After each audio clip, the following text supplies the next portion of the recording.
Right, it's Tuesday. We're at Tonbridge, Wanderers against Tonbridge Angels. Mark, how are you tonight? Yeah, I'm very good, thanks. Yeah, smells like a non-league football, doesn't it? The obviously it was only 48 whatever hours ago that we had the 3-all at home. Got over that yet? Finished kicking the cat and smashing the cutlery and plates and everything.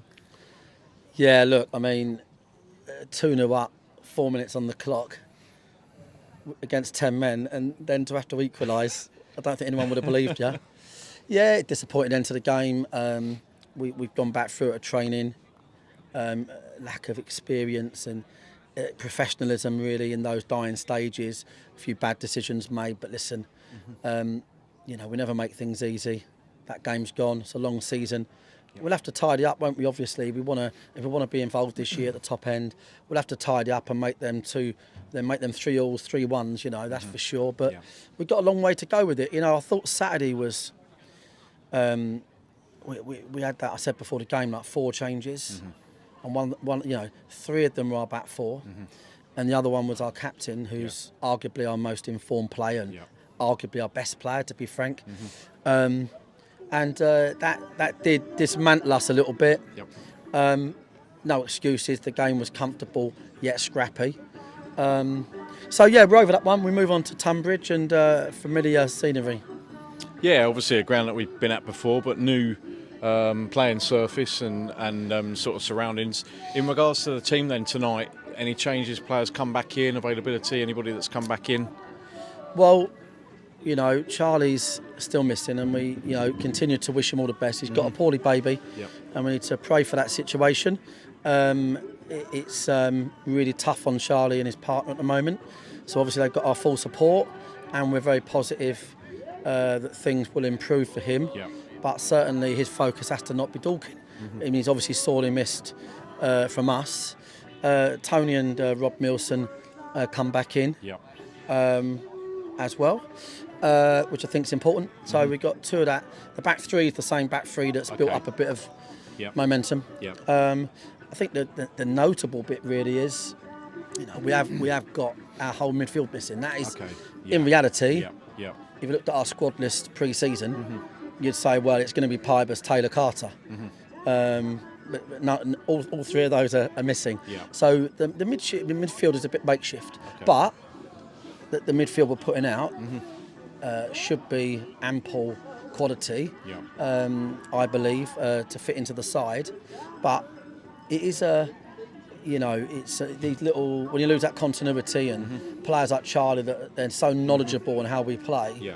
So that's not ideal. I'll be honest with you, not ideal. But listen, we can't complain. We're a club with a lot of great players.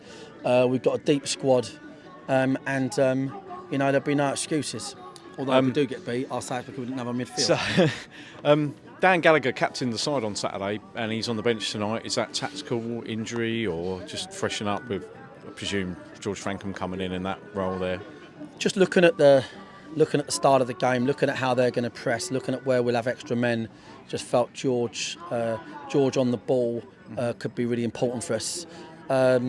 It's a coin toss, to be quite frank. And had I left Dan on Saturday, let's face it, would have got 3 points. It wasn't a great decision. Certainly one I'll look back on and remember next time I'm in that position. Look, Theo's, I'm sure, going to play a part tonight on a big wide pitch when they're a bit more tired, maybe. But the boys are,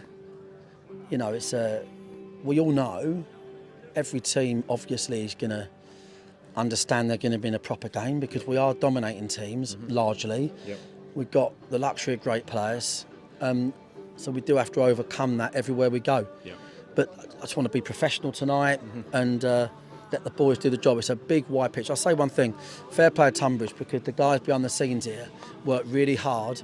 The same people, David, that have been here a long time, and it's so neat and tidy now, and they make a really good use of what they've got, and that shouldn't be underestimated. They're bringing national South football, and with a fair wind, like some other smaller clubs like us, Braintree, fair wind, they might end up getting a shot in the biggest level they've ever been at. So no, I've got a lot of credit for what they've done here, and yeah, that's where we are, mate. Do you know what I mean? So, Before we go, I Yeah. can't let this interview pass without that clip that's been doing the rounds.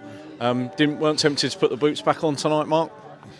thing is, like, I'm always aware of my quality, and I always say to boys, there's levels, lads, and you know, confidence plays a big part in players. So I try to start the weight training. Yeah. You know, just I don't want to sort of like their confidence to dwindle. So, yeah, look, I'll be honest. I know it's done the rounds, but you know, I was going top bins. I was probably 2 inches out, and I was disappointed with that, based on my normal standards. So. Oh, in the Gucci's, it takes some doing, doesn't Yeah, it? yeah, listen, yeah. Honestly, I'm being honest, that's bread and butter. Yeah.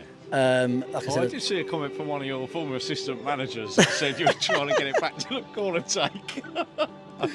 an innocuous moment, but we'll take it. I noticed that the keeper has rooted to the spot. Yeah, just watched it. It reminded me of old days. Yeah, no, cheers, mate. Great strike. Yeah, wasn't it? Yeah, and the camera was perfectly placed for that. Yeah, perfect. Right, cheers as always, Mark. Cheers, before we get James. taken off here because we haven't got the right boots on. Yeah. And we'll speak to you later. Cheers, Thank mate. you. Cheers.